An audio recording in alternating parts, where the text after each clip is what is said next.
Boa noite. As crianças irão para a salinha.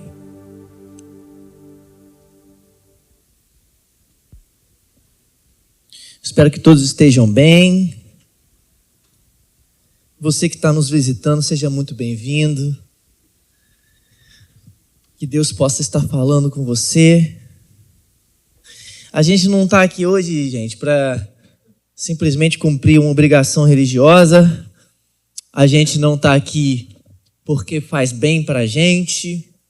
A gente não está aqui reunido porque é muito legal estar na igreja, só para a gente ficar mostrando para a sociedade que depois de tudo que a gente faz, depois de uma semana intensa, a gente vai na igreja adorar a Deus, né?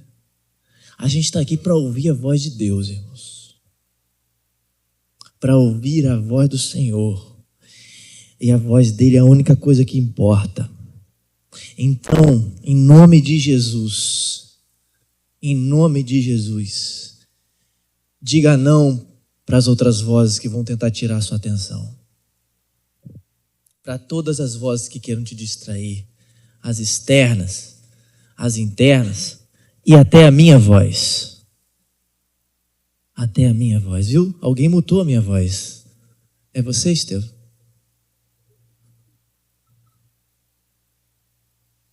Amém?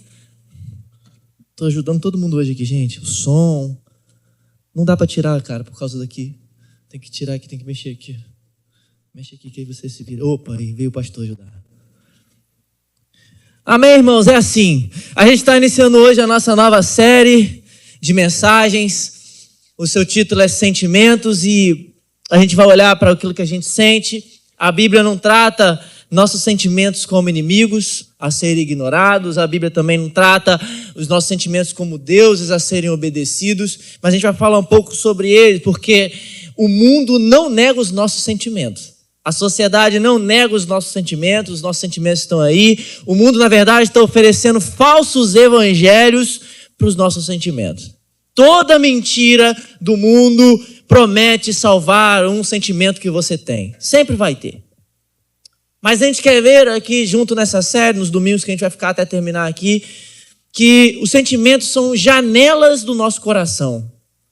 São lugares onde Deus revela o que nós estamos amando, revela o que nós tememos, revela o que buscamos, revela o que a gente perdeu, revela o que a gente está esperando, revela as nossas esperanças, as nossas ansiedades.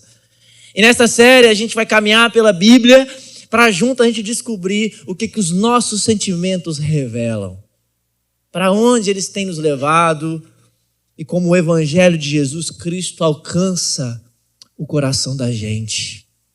Hoje a gente vai ver o que está por trás de quando o nosso coração se fecha. E para isso eu quero que você abra sua Bíblia comigo, lá na segunda carta aos Coríntios. Segunda carta de Paulo aos Coríntios, no capítulo 6.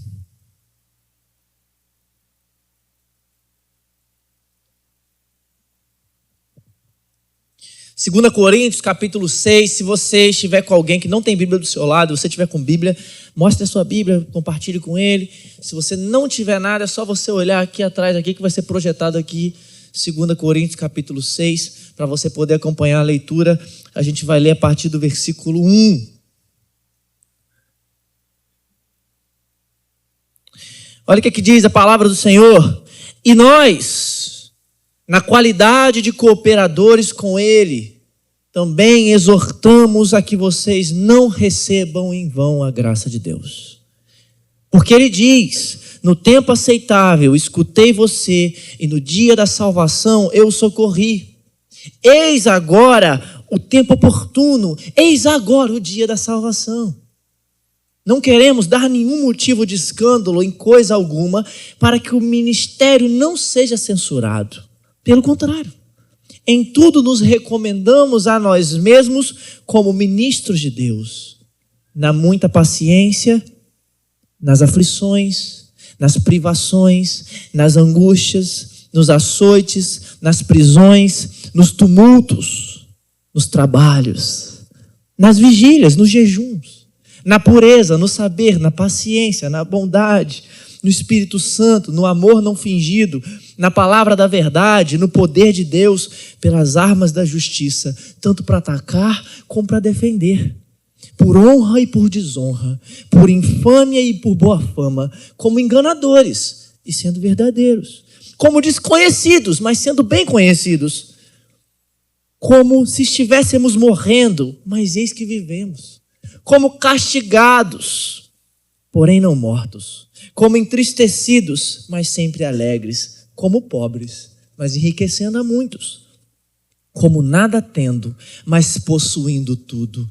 Ó Coríntios, temos falado com tanta franqueza e estamos de coração aberto para vocês. Nosso afeto por vocês não tem limites. Vocês é que estão limitados em seu afeto por nós. Ora, como justa retribuição, e fala a vocês como a filhos, peço que também vocês abram o seu coração para nós. Paulo, que está escrevendo essa carta, ele era um dos fundadores dessa igreja, da igreja de Corinto. Ele era um pai espiritual dessas pessoas, dos coríntios. E nós já conhecemos a sua primeira carta, a primeira carta que ele escreveu aos coríntios, e os problemas que ele enfrentou nessa igreja. Essa igreja era um pouco problemática. E Paulo escreveu a primeira carta para lá. A igreja de Corinto era uma igreja problemática, mas era uma igreja cheia de dons, era uma igreja cheia de recursos, era uma igreja cheia de dinheiro até. Mas desde a primeira carta, Paulo tem que chamar a atenção deles para uma coisa: para o amor. E agora, nessa segunda carta que nós conhecemos, porque provavelmente há uma carta entre a primeira e a segunda, há uma segunda carta mesmo, mas a gente não sabe, nós só temos essa segunda aqui. Nessa segunda carta, Paulo está lidando com algo muito intenso também.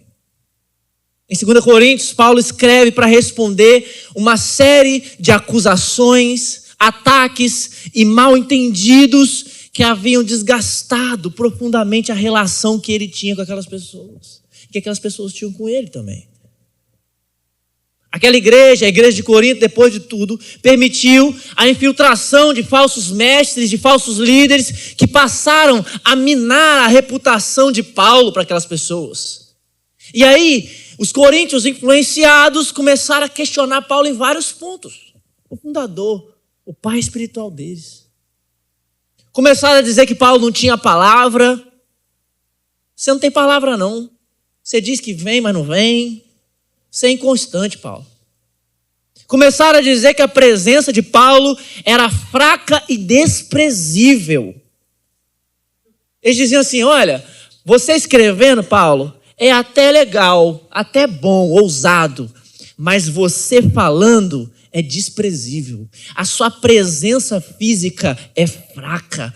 Você é magro. Você fisicamente é fraco. Nem parece um apóstolo. A igreja estava falando dele. Outros diziam que ele deveria ter mais credenciais. Cadê suas credenciais, Paulo? Aquelas pessoas que conheciam Paulo há muito tempo. Depois de anos. Depois de tudo que Paulo fez, elas diziam assim: Paulo, onde estão as suas credenciais como apóstolo? Se você não tiver credencial, você é um impostor. Esqueceram que ela era o fundador da igreja. Até de esperteza e desonestidade, aquela igreja acusou Paulo no sustento financeiro. Ficou desconfiado se Paulo realmente estava pegando dinheiro deles ou não. E para não bastar, Paulo fica chocado em como eles chamavam Paulo de mansinho, de fraquinho, enquanto aqueles falsos líderes abusavam espiritualmente daqueles coríntios. Paulo diz: olha, eles esbofeteiam vocês, eles gritam com vocês sustentam eles, mas não a mim. Era isso que a igreja estava fazendo. E Paulo escreve aos coríntios como um pai, como um irmão ferido, como alguém ferido. Ele havia se entregado para aquela igreja, sofrido por causa do evangelho, tinha suportado acusações, oposição, privações, angústia por causa deles. Mas esse era o retorno que essa igreja estava dando para Paulo. Não era recíproco. Eu gostaria que você parasse para pensar um pouco diante disso tudo. Você teria continuado com esse povo? Você teria insistido nesse povo? Se fosse você no lugar de Paulo, o que você faria? Se fosse você no lugar dele, o que você olharia, o que você pensaria? Porque é exatamente aqui que Paulo começa a nos ensinar algo muito profundo, irmãos. E aí nós voltamos para o capítulo que a gente acabou de ler, o capítulo 6. Porque no capítulo 5, Paulo termina dizendo que foi dado a ele o ministério da reconciliação. Ministério este que vem de Cristo, que está reconciliando consigo mesmo todas as coisas, inclusive os homens com Deus. E dando ao mundo o caminho da graça de Deus. Paulo está falando, a gente faz parte desse ministério. E aí então ele começa o capítulo 6 para argumentar a mesma coisa que ele está fazendo no capítulo 5, mas agora diretamente para os coríntios. Nos 3 primeiros versículos, eu quero que você acompanhe comigo, eu quero que também coloque aqui atrás para mim, por favor. Os três primeiros versículos ele escreve assim: e nós, na qualidade de cooperadores com ele. Com ele quem? Com Jesus, com Deus. Também exortamos a que vocês, coríntios, não recebam em vão a graça de Deus. Porque ele diz, no tempo aceitável eu escutei você, e no dia da salvação eu o socorri. Eis agora o tempo oportuno, eis agora o dia da salvação. Não queremos dar nenhum motivo de escândalo em coisa alguma, para que o ministério não seja censurado. Esse nós aí que Paulo fala, nós, e nós na qualidade de cooperadores, provavelmente é ele e Timóteo. São ele e Timóteo esse nós. E Paulo está dizendo que eles são cooperadores de Cristo nesse ministério. E eles têm uma exortação a fazer para aquela igreja. Não recebam a graça de Deus em vão. Não desperdicem a graça que vocês receberam. E ele vai se colocar como um exemplo a fim de influenciar, de inspirar aquele povo a seguir essa ordem. Por isso que ele está dizendo, exortamos a vocês. Paulo não está apenas ensinando uma doutrina para esse povo. Ele está chamando os coríntios para uma ação. Paulo está dizendo para eles, olha, se vocês receberam a graça de Deus, vivam como pessoas transformadas pela graça de Deus. O versículo 2 é uma citação de Isaías, que Paulo está usando aqui para mostrar que Deus dá ajuda para quando a gente precisa. Se vocês precisam de ajuda para isso, então Deus está dando ajuda para que vocês possam viver com pessoas transformadas pela graça. E aí então ele passa da exortação para o exemplo. Ele diz, olha, não recebam a graça de Deus em vão, vivam de forma que a graça de Deus seja vista em vocês. E aí no versículo 3, a partir do versículo 3, ele começa a dizer, olha, querem saber como isso pode ser possível? Querem saber como é viver isso? Então olhem para mim. Olhem para nós.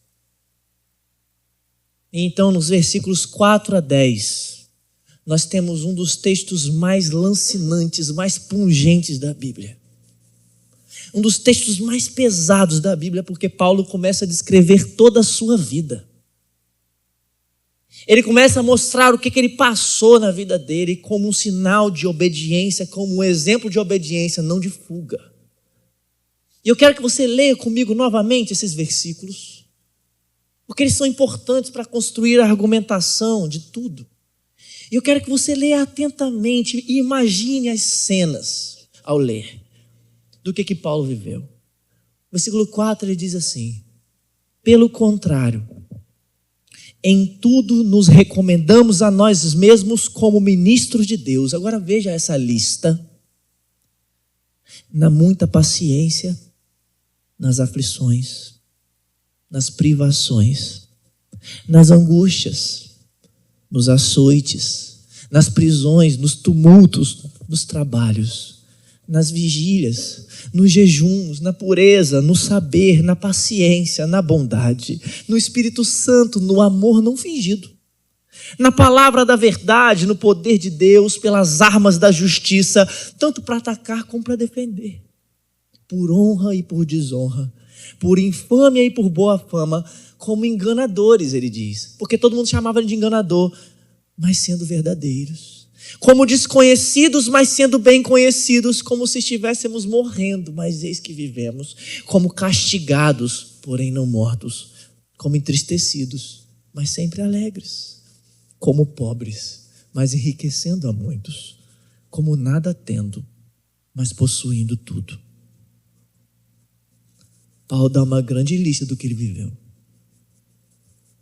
E a verdade é que a vida de Paulo era uma constante vulnerabilidade, sofrimento, fragilidade pela causa do Evangelho. As viagens ministeriais do apóstolo eram feitas na sua maioria a pé, por longos e longos quilômetros.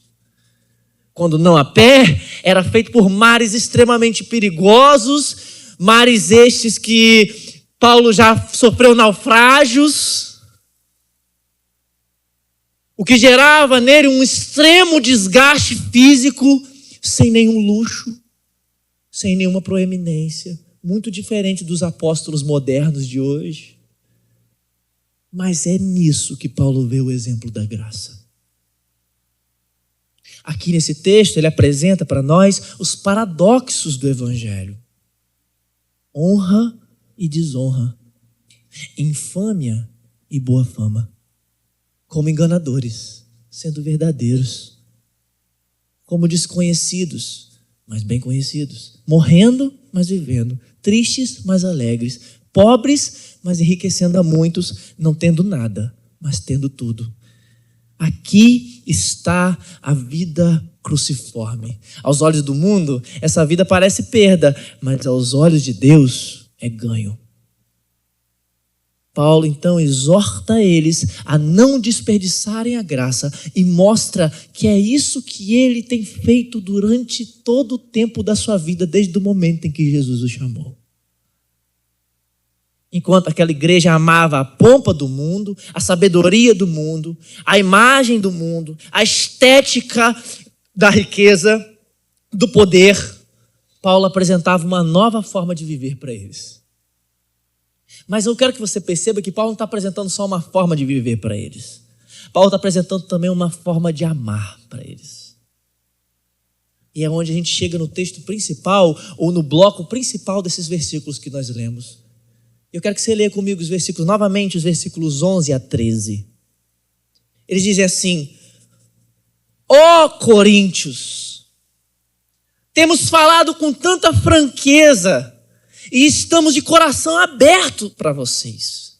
Nosso afeto por vocês não tem limites. Vocês é que estão limitados em seu afeto por nós. Ora como justa retribuição e fala a vocês como a filhos. Peço que também vocês abram seu coração para nós. Você prestou atenção nessas palavras aqui? Paulo está dizendo nessas palavras que ele está com o coração aberto para eles. Ele está sim escrevendo como alguém ferido, mas ele não está escrevendo como alguém endurecido. Ele está sim decepcionado, mas não endurecido. Ele havia se entregado àquela igreja e mesmo assim foi acusado, machucado, ferido, decepcionado por eles. Mas veja, seu coração ainda está aberto. Ele não havia colocado um obstáculo ao evangelho, não havia fechado os afetos, não havia respondido à imaturidade daquelas pessoas com frieza. Ele é extremamente pessoal e está apelando. Ele diz, ó Coríntios, é a primeira vez que ele usa isso, Coríntios, ó Coríntios. Ele abre o coração, ele diz, nós falamos abertamente a vocês com toda franqueza, ou seja, comunicação transparente, sem manipulação, sem indiretas, sem dissimulações, está tudo verdade. Ele diz, o nosso coração está aberto para vocês, o nosso coração está alargado, dilatado, esticado para vocês. Paulo tem poder para abrir a boca para essas pessoas porque ele abriu o coração antes. Veja essa imagem de um coração dilatado. Paulo poderia se fechar, poderia corrigir, poderia se calar, poderia ir embora, mas o coração de Paulo está dilatado. Porque é isso que os relacionamentos fazem conosco. Eles dilatam o nosso coração. É isso que o amor faz conosco. Ele nos estica, ele nos dilata. E um coração, quando está aberto, quando está alargado, ele não pune ninguém com distância. Ele não joga indiretas. Ele não se esconde por trás da frieza espiritual. Paulo foi franco com eles, Paulo foi verdadeiro com eles, porque simplesmente o coração dele já estava aberto. Paulo está demonstrando para você, para mim, para aquelas pessoas, um tipo de amor corajoso, que procede de não desperdiçar a graça que o Senhor deu. Ele não está desperdiçando. Ele não usa a autoridade dele para esmagar aquelas pessoas. Pelo contrário, ele usa a vulnerabilidade dele para chamar. Ele poderia dizer assim: vocês não lembram que fui eu que trouxe vocês para Cristo? Vocês não lembram que eu que ajudei vocês a construir esse negócio aí? O que ele lembra é fraquezas, insultos, escárnios, pobreza, tristeza. Eu sou pobre e vocês são ricos. Eu sou triste, mas vocês são alegres. Essas aqui são as palavras de Paulo. O versículo 12 ele diz: olha, nosso afeto por vocês não tem limites, mas o de vocês por nós está limitado. Se tinha alguém que deveria limitar os afetos aqui nessa história toda, era Paulo. Ele foi acusado, caluniado, rejeitado, mas o que ele está dizendo é que não tem limites no seu amor por aquelas pessoas. É como se ele estivesse dizendo: vocês não estão apertados em nosso coração. Nós não fechamos a porta. Vocês fecharam a porta. O aperto está dentro de vocês. As palavras que ele usa no grego são essa coisa, aperto. Ele usa uma linguagem profunda aqui de aperto, de uma coisa fechada. É como se ele quisesse dizer que os coríntios estão encurralados nas suas próprias vísceras. É essa linguagem mais ou menos que ele usa. É como se os coríntios estivessem escondidos, enfurnados nos seus próprios sentimentos. E é exatamente aqui também que ele apresenta o problema principal daquela comunidade: amar. Mais uma vez. O problema é que os afetos, os sentimentos daquelas pessoas, daquela comunidade, encolheram. Eles se tornaram estreitos, defensivos, seletivos, fechados. O amor se tornou atrofiado, rígido, inacessível ao afeto, inacessível ao outro, impedindo com que aquelas pessoas amem com coragem. Paulo está mostrando isso. Ele está dizendo: olha, o problema não é que o nosso coração está pequeno para vocês. O problema é que o coração de vocês ficou pequeno. Ficou espremido, ficou fechado, ficou encurralado pelo medo. Encurralado pelo medo. Os coríntios, eles utilizavam feridas, desentendimentos, mal entendidos do passado como uma justificativa para manter o coração fechado para Paulo. Não quero falar com Paulo, né? Não tem que falar muito com ele não, porque lembra daquilo, né? Você lembra que ele não veio? Eles ficavam de tititi, um pro outro, sempre fechando o coração e achando que tinham justificativas para isso, mas Paulo mostra que esse sentimento não foi causado por coisas externas. Paulo está dizendo: olha, não tem nada externo acontecendo não. Esses sentimentos vêm das próprias afeições sufocadas pelo orgulho e pelo egoísmo de vocês. O amor está sendo sufocado pelo orgulho. O amor está sendo sufocado pelo ego. Paulo, então, de forma tão tocante. Ele fala a eles como um pai e apela: abram o coração de vocês para nós. Alarguem o coração de vocês. Deixe com que o amor entre no coração de vocês. Que a coragem entre no coração de vocês para que vocês sejam vulneráveis. De sofrer por amor. Deixe que o amor entre e estique o coração de vocês. Dilatem o coração de vocês. Paulo, o ferido, o machucado, o lesado nesse relacionamento, mostra um outro caminho para aquele povo. Ele fala de tanto sofrimento. Seu ministério era totalmente doloroso. Ele fala de privações, angústia, mas ele também fala de um coração aberto diante dos embates e das decepções que nos causam.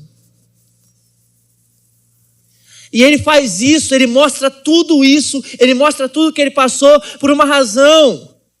Não é porque ele quer mostrar um amor sentimental e confortável, não. Paulo está falando de tudo isso porque ele quer mostrar um amor que resiste a tudo, porque ele foi forjado no sofrimento. Paulo pegou o amor dele e submeteu o amor que ele tinha ao fogo do sofrimento. Na fornalha da dor. Para provar que Paulo não ama aquela igreja porque ela dá retorno emocional para ele, mas porque o coração dele foi capturado pelo amor de Jesus. No final dessa carta, no capítulo 12, versículo 15, Paulo fala uma coisa, você tem noção, essa igreja toda, Paulo chega no final da carta e ele vai mais longe ainda, quando ele diz: eu me gastarei e me deixarei gastar ainda mais por vocês, mesmo que eu seja menos amado. No começo eu perguntei para você o que você faria se você estivesse no lugar de Paulo. No começo eu perguntei o que você faria se você passasse pela decepção de Paulo. Essa seria a sua resposta? A sua resposta seria: eu me gastarei, me deixarei gastar. Mais ainda. Ah, Senhor, nos ajuda a ter um coração dilatado. Eu entendo quanto que é difícil, irmãos, quando o nosso coração se fecha. Quando ele endurece. E eu sei que muitas vezes as razões são até justas. Eu sei que existe aquele momento em que a gente já está cansado de tudo e a gente começa a se proteger. E aí sempre vem aqueles pensamentos que todo mundo coloca nas redes sociais. Eu me abri demais. Confiei demais, me dei demais e não tive retorno nenhum. Fui usada, me decepcionei. Eu acho que é a hora de ficar na minha. Vem aquelas coisas vindo na cabeça que a gente vê um monte de líder, um monte de pastor pregando isso na igreja. Acho que é a hora de eu amar mais a mim. Eu acho que é a hora de eu cuidar mais de mim. E é claro que existe uma proteção legítima. Claro que a gente precisa realmente se proteger, especialmente em áreas de abuso, de manipulação, de violência. Existem relações abusivas das quais as pessoas precisam ser protegidas, sim. Existem lugares que você não deve estar mais, lugares que não pregam a verdade, lugares que não têm verdade. Existem relações, sim, que são abusivas. Existe sabedoria em não se expor a todo mundo da mesma forma e com toda a intensidade. Existe, sim, mas aqui nós não estamos falando do que acontece externamente. Se você está passando por algum abuso, irmão, especialmente de algum homem, chama a polícia. Sim, mas nós não estamos falando do que acontece externamente aqui. Nós estamos falando do que acontece internamente. Nós queremos ir além. Nós estamos falando dos caminhos do coração, dos sentimentos que se avultam dentro de nós e o que nós fazemos com esses sentimentos. Nós estamos falando daquele momento em que acreditamos que nós estamos nos protegendo por sabedoria, mas na verdade nós só estamos aprisionados pelo medo e pelo orgulho. É disso. É exatamente nesse momento que o nosso coração se fecha. Para piorar, a gente vive numa época em que A autoproteção virou uma virtude das pessoas. O que a gente aprende por aí? O que o falso evangelho da autoproteção prega para nós? Ele ensina que qualquer desconforto relacional é uma ameaça para a gente. Que qualquer discordância é decepção. Qualquer correção é a rejeição que eu tive.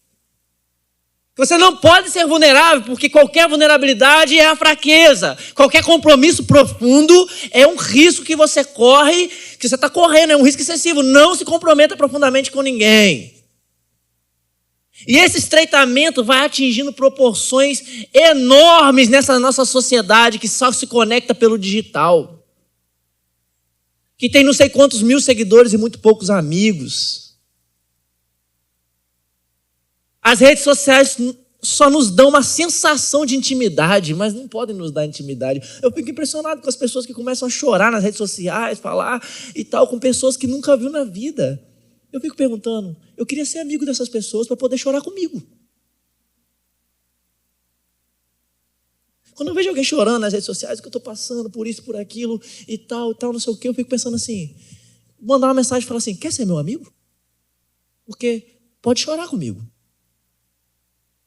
Dá a sensação que aquelas pessoas estão chorando com você, mas elas nem te conhecem. A cultura nos treina a cortar quem nos incomoda. O diabo diz para você a não dar nenhuma satisfação, a fechar áreas da sua vida, a se afastar, a priorizar os seus próprios sentimentos.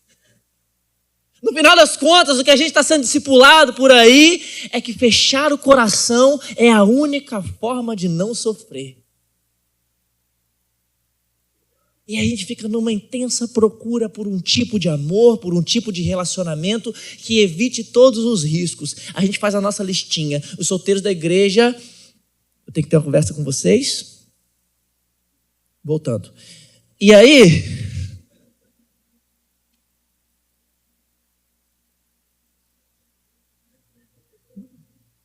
Estou sempre de olho, tá? Voltando aqui, gente. É porque, né? Aí os solteiros, eles fazem uma lista de qual relacionamento, e não é os solteiros da igreja, em nome de Jesus, amém? Os solteiros da igreja fazem uma lista lá de qual relacionamento, solteiros, qual aquele relacionamento que não vai me dar tanto risco. Qual amigo que eu vou ter que não vai me dar tanto risco? Lá fora, aqui na igreja, acontece a mesma coisa. Lembre-se que Paulo está falando para uma igreja. E na igreja, então, pode acontecer, a pessoa não abandona a fé, a pessoa não vai embora, a pessoa não abandona de vir na igreja, mas algo se fechou lá dentro. Lá dentro ficou algo fechado. A pessoa não se entrega mais, não se vulnerabiliza mais, não confessa mais, não se envolve mais, perdoa, mas se afasta. Desiste na primeira frustração, vai se afastando. Tem gente que faz até muitas coisas para Deus, mas não consegue amar as pessoas diante dele. Não se deixa ser visto, ser encontrado, ser exposto, muito menos ver ninguém. Está sempre pensando no quanto pode ser ferido, no quanto pode ser decepcionado, e por isso então não se entrega totalmente. A pessoa até permanece na comunidade, mas emocionalmente ela está atrás de uma porta, trancada, a 7 chaves. Sempre chamando de limites aquilo que na verdade são só os muros que ela construiu. Muros de um coração pequeno que não sabe amar ainda. Um coração fechado, meus irmãos, nem sempre parece rebeldia. Às vezes parece prudente. Às vezes parece equilibrado. Mas lá no fundo é só medo. Medo de sofrer. Medo de se dar. Medo de ser rejeitado. medo de ser usado, medo de perder o controle, medo de não ser recíproco, medo de se frustrar, medo, enfim, de amar. E o coração ferido revela que algo aconteceu lá dentro de nós, nos nossos afetos. E afetos são mais do que emoções momentâneas, são as inclinações profundas do nosso coração. Aquilo que nos move, que nos atrai, que nos repele, que nos inflama, são os afetos. E quando os afetos ficam estreitos, nós amamos apenas quem é fácil. A gente perdoa só quando isso não custa muito. A gente se aproxima somente daqueles que não exigem tanta paciência. A gente sempre mantém uma distância que a gente considera segura. E eu estou falando, e talvez você esteja assim, esteja passando por isso, ou você já tenha passado por isso, pelas frustrações da vida, e como eu disse, muitas vezes justas até.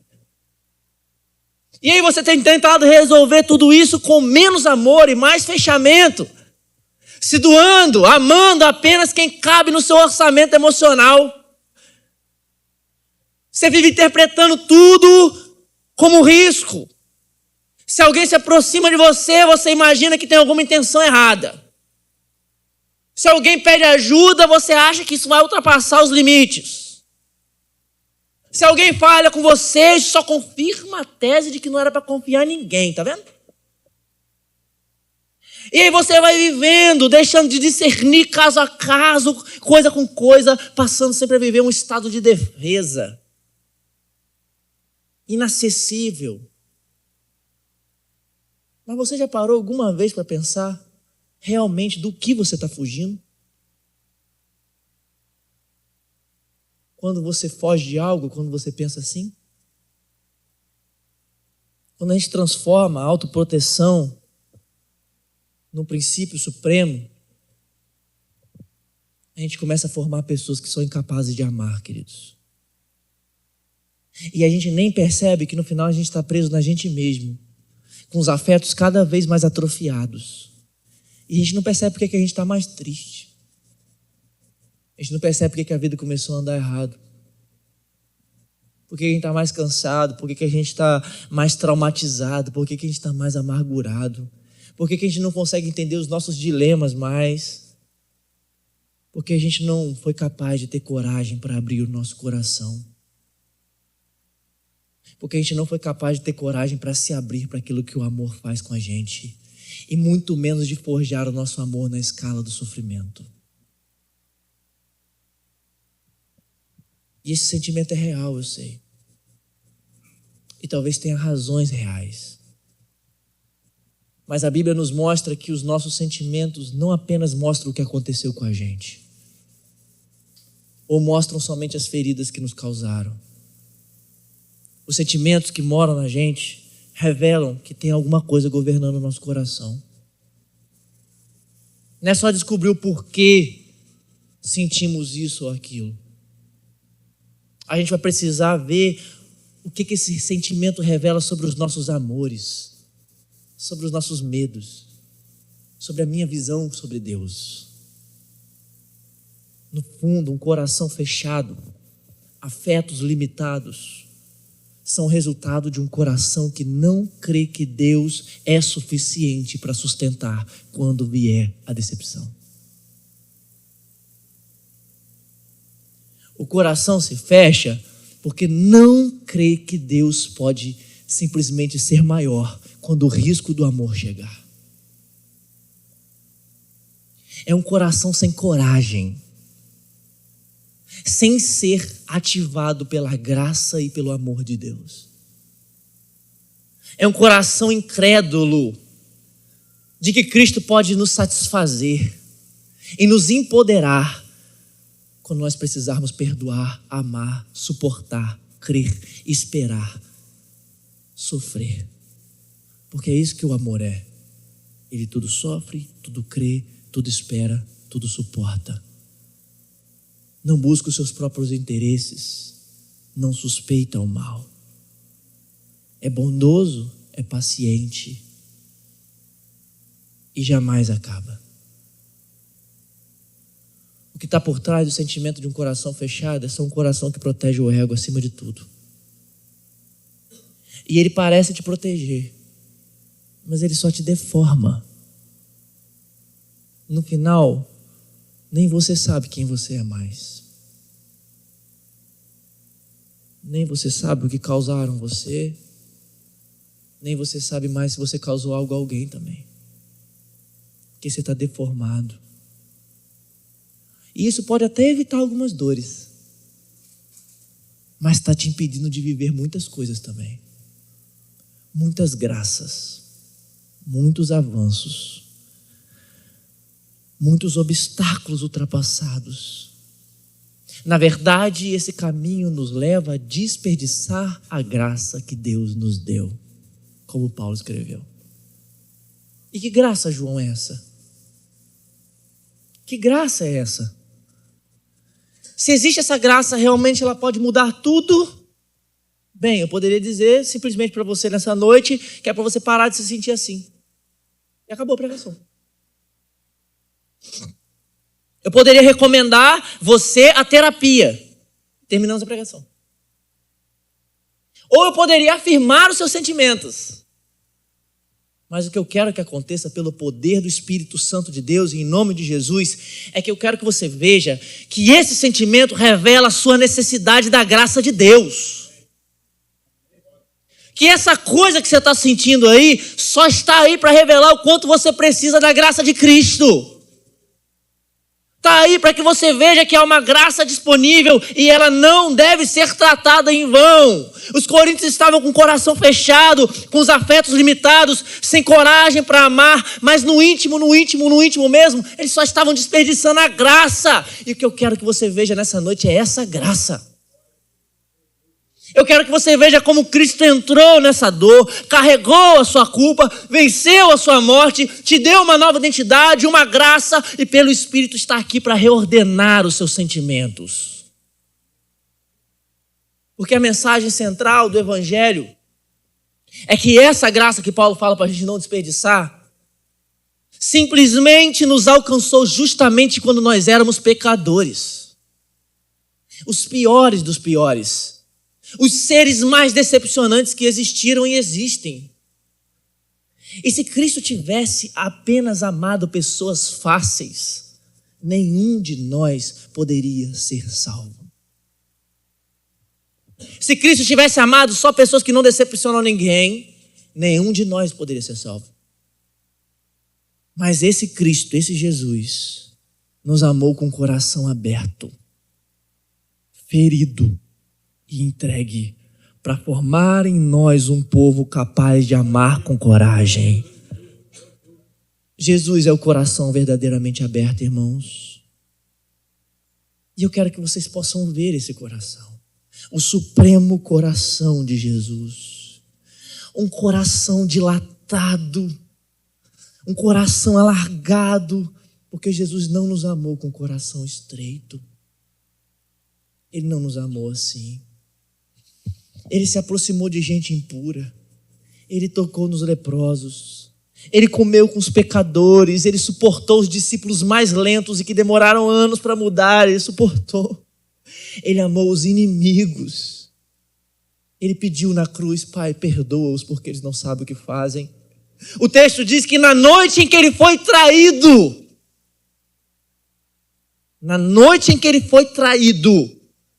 ele partiu o pão e deu graças. Ele fez tudo isso.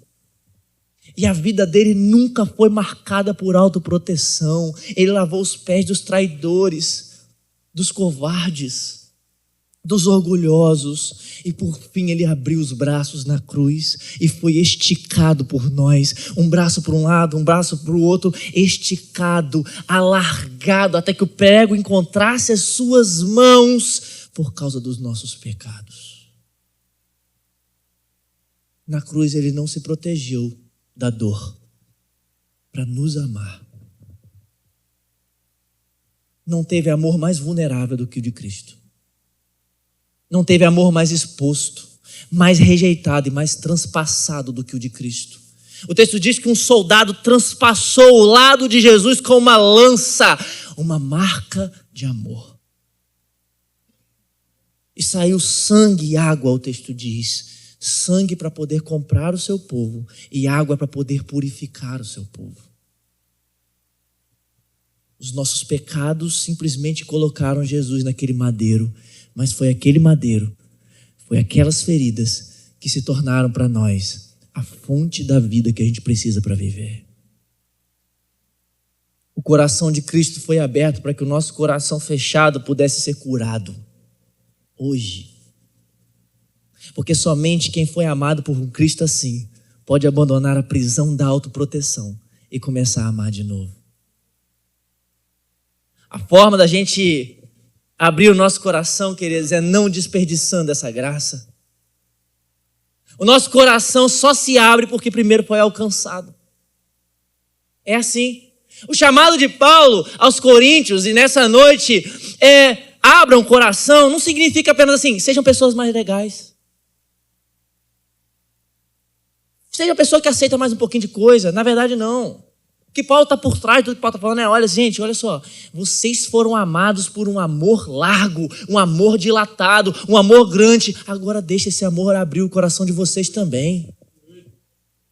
Meus irmãos, o coração alargado pelo Evangelho começa a aprender a se abrir, a sofrer, a acolher, a perseverar no amor, a insistir nas pessoas, a ser leal. O Evangelho forma pessoas que não vão apenas crer corretamente, que não vão apenas ter uma teologia correta, mas começam a amar de modo mais amplo, mais profundo, mais vulnerável, mais parecido com Cristo. Paulo olha para essa igreja difícil, imatura, confusa, uma igreja que os afetos estavam estreitos, como a gente viu, e diz para eles, eu não desisti de vocês. Ele diz, o meu coração está aberto. Porque ele pode ter sido ferido, Paulo, mas ele não ficou cínico, gente. Ele pode ter sido rejeitado, mas ele não quis vingar ninguém, ele não ficou frio, ele foi acusado, mas ele continuou seguindo. Ele pode ter sido incompreendido, mas isso não fechou o coração de Paulo. Na verdade, ele continuou amando, amando e amando, porque é isso que o Evangelho faz quando está transformando um homem. Você quer ver um homem transformado pelo Evangelho? Então veja marcas de sofrimento do amor. Você quer ver uma mulher transformada pelo Evangelho? Então veja marcas do quanto ela está perdendo, cedendo, negando coisas dela mesma para poder amar. É isso que o Evangelho faz. E Paulo só podia amar assim porque antes ele foi amado por Cristo. Como o apóstolo João escreve na sua primeira carta, nós amamos porque ele nos amou primeiro. Como que você quer ser amado por um Cristo vulnerável, mas seguir sendo uma pessoa invulnerável?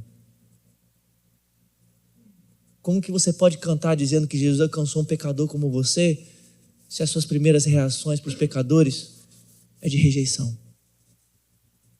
Como você pode dizer que é amado por um Cristo que todos os dias faz com que o sol nasça sobre você para que você peque? Esqueça dele. Rejeite-o. E ainda assim ele está ali. Como você pode dizer que é amado por esse Cristo quando você não faz isso com as pessoas? Como que nós podemos experimentar o amor aberto de Jesus se a gente continua fechado nos nossos afetos, irmãos? Porque o que o amor faz é desmascarar as nossas formas de egoísmo. É isso que ele faz, gente. Hoje, então, por causa disso, é dia de você se arrepender. De eu me arrepender. Da gente se arrepender dessas nossas defesas, desses nossos muros, desses nossos egoísmos, desse nosso medo. Porque no amor não há mais medo. Porque o verdadeiro amor lança fora todo medo. Lança fora tudo isso. Porque o medo supõe o castigo. Mas quem tem medo não está aperfeiçoado no amor.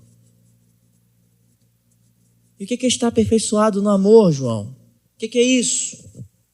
Estar aperfeiçoado no amor é simplesmente nos envolvermos com os riscos do amor. Porque se a gente não se envolver com os riscos de amor, nós somos os mais miseráveis dos homens. Porque amar sempre envolve algum risco. Amar é perigoso, irmãos. Amar é perigoso, envolve risco, como a gente já ouviu por aí. Amar é sempre ser vulnerável. Ame qualquer coisa e certamente o seu coração vai doer e se partir. Se você quiser manter intacto o seu coração do sofrimento, você não deve entregar ele para ninguém, nem mesmo para um animal, porque quando morrer o teu animal você vai chorar. Amar é sempre ser vulnerável. Como diz algum poeta aí, amar é um deserto e os seus temores. Você não acha que não é mesmo? Ou não foi para o deserto que Deus levou Israel para poder falar de amor?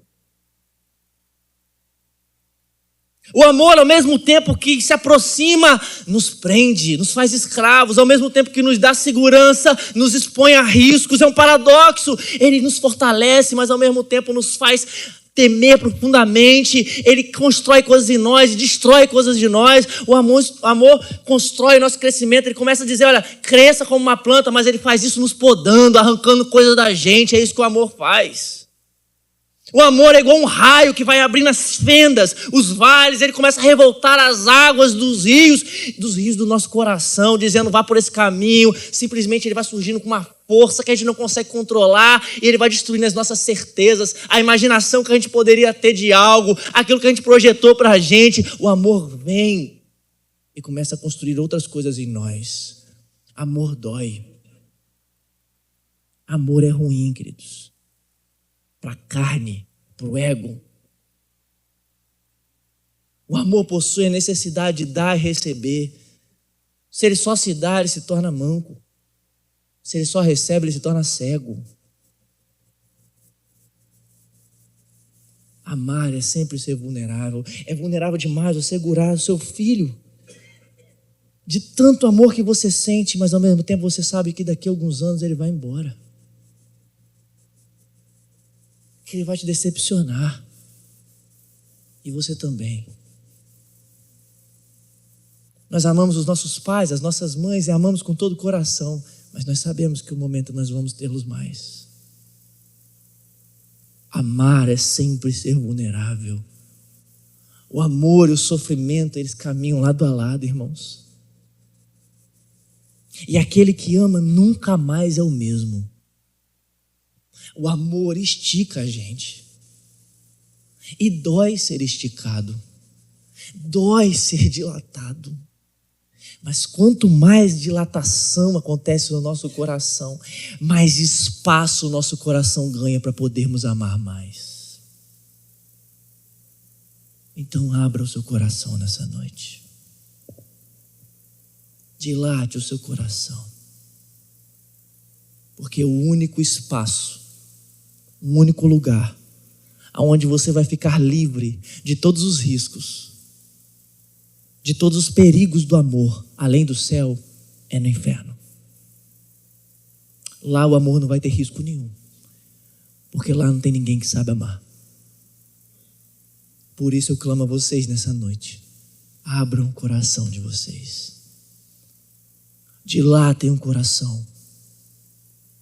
Um coração dilatado não é um coração que nunca sofre, irmãos. É um coração que não permite que o sofrimento destrua a capacidade de amar. A sua dor, a sua ferida, a sua decepção pode até explicar o seu fechamento, mas isso não precisa governar o seu coração para sempre. Talvez você tenha fechado o coração porque ele já foi ferido demais. Talvez a sua defesa seja compreensível.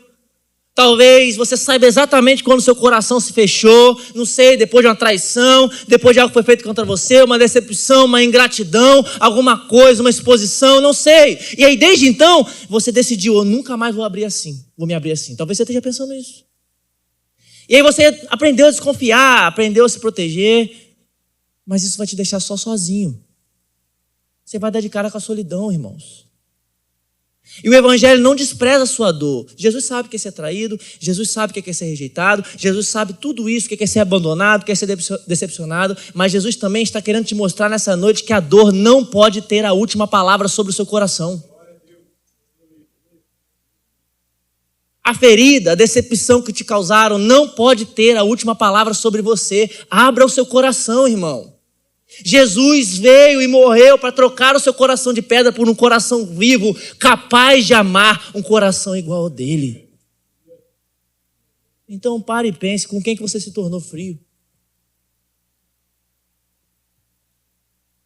Que tipo de pessoa você simplesmente esfriou? Qual o tipo de coisa que você está deixando crescer dentro de você que está levando você para a amargura? Que tipo de pessoa você decidiu não amar mais? Quais são essas pessoas? Qual foi a ferida em você que virou muro? O que você sempre fica lembrando? Quem que você está excluindo do seu amor, mesmo que Deus não está excluindo ele da graça? Qual ferida que você tem usado como justificativa para não se envolver mais, meu irmão? Jesus Cristo morreu para que você pudesse amar de novo. Então ouça o convite pastoral de Paulo e do próprio Evangelho nessa noite. Abram o coração de vocês. Ó Igreja do Calvário, abram o coração de vocês. Você vai ter um tempo para pensar sobre isso. Eu quero realmente que você preste atenção nessas coisas. Coloque a sua vida diante de Deus e diga: Senhor, eu não quero que as feridas me manipulem, que os sofrimentos dominem sobre mim. Eu quero abrir meu coração essa noite. Primeiro para você, Jesus. Segundo para o outro. Baixe sua cabeça e faça essa oração.